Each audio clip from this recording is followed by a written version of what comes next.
Hi everyone, my name is Patrick Milford. I'm a Detective Superintendent at the South East Cyber Resilience Centre. Welcome to today's episode. We're discussing a recent email security risk assessment focusing on 500 companies within a UK supply chain. And the report came about as everyone uses email, and we want to assess the security of a typical UK supply chain as emails remain a primary access point for criminals into your system. So joining me today is Chris White, who led the analysis. Chris, hi there. Thanks for being here today. Could you just introduce yourself, Chris? Hi, yes, it's Chris. I'm head of cyber and innovation at the South East Cyber Resilience Centre. Okay, the first question I'm going to ask sounds a bit strange, but what is DMARC? Because that is what we're going to focusing on around email security, and DMARC is pretty central to that. Well, let's talk about DMARC attack, which can be a big risk to a business's brand. Now, if scammers are able to send fake emails that look like they're from a company, it can damage the company's reputation.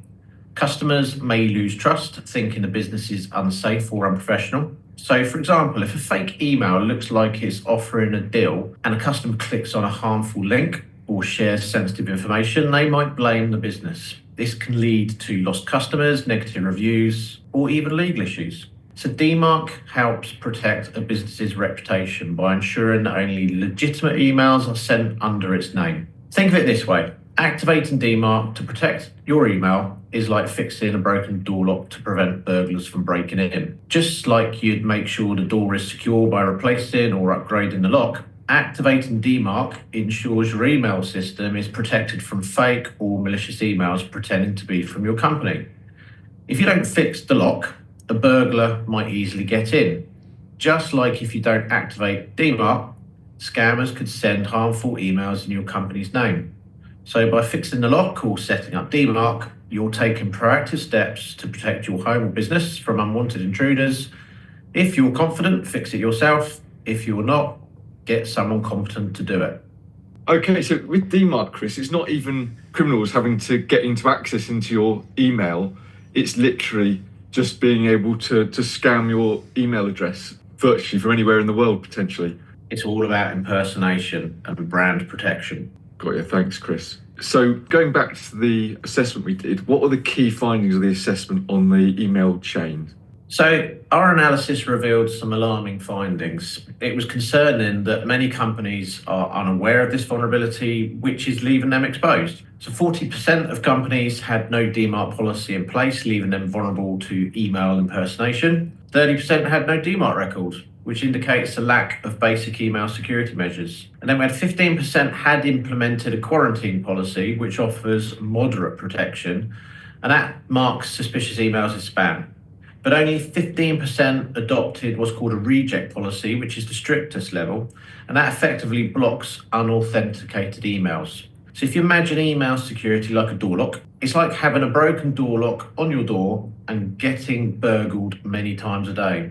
If this kept happening, your insurer would refuse to insure you, or your operations would be severely disrupted. The same is true for businesses without DMARC. They're at a constant risk of being impersonated or scammed, and without a proper policy in place, the impact can be disruptive. This is why it's key for businesses to have a DMARC policy in place to prevent these frequent break-ins, which could harm reputation and security. Okay, and what risks do companies face without a proper DMARC implementation? I guess there's several significant risks. So number one would be phishing attacks for me. Just like burglars repeatedly entering your home due to a broken lock, criminals can impersonate your company to deceive customers, employees, or partners. This can lead to them stealing sensitive information or just spreading malicious content. Then we've got financial fraud to consider. If scammers can send emails pretending to be from your business, they could trick recipients into making unauthorized transactions, which could be the equivalent of someone gaining access to your bank account after bypassing a weak security system. Consider reputational damage. Repeated attacks can severely damage your business's reputation, much like how a broken door lock could make customers feel being unsafe in your shop. If people see your company being impersonated or tricked by fraudulent emails, they might lose trust in your brand and look elsewhere. And then we've got disrupted operations. If your email system is repeatedly compromised, it can cause serious disruption. For instance, just as a broken door lock again leads to constant burglaries, without DMARC, your email could be misused again and again, interfering with your day-to-day business activities. Thanks for that, Chris. And what steps should companies take to enhance their email security then? So secure your home, again, with a proper lock. Implement a DMARC policy set as reject. This is like installing a high security lock that automatically stops burglars or malicious emails from getting in. A reject policy ensures that any email that doesn't pass authentication is blocked, protecting your company from impersonation.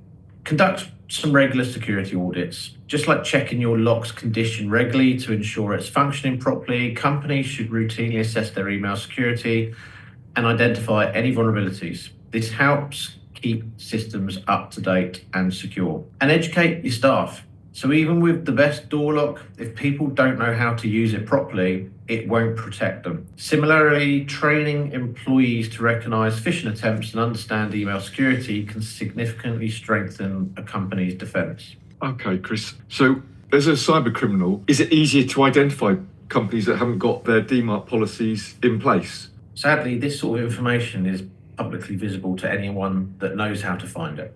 Okay.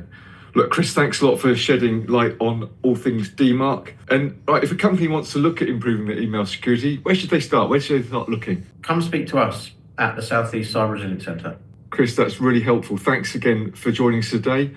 If you found this insightful, please join the South East Cyber Resilience Centre. That's the SECRC. If you Google it or use another search engine, it will come up. And we've got loads of advice there for businesses. And we'd just urge businesses to consider registering with us. We're a police organisation and we're to help people become, and businesses really, to become safer online. So thank you very much.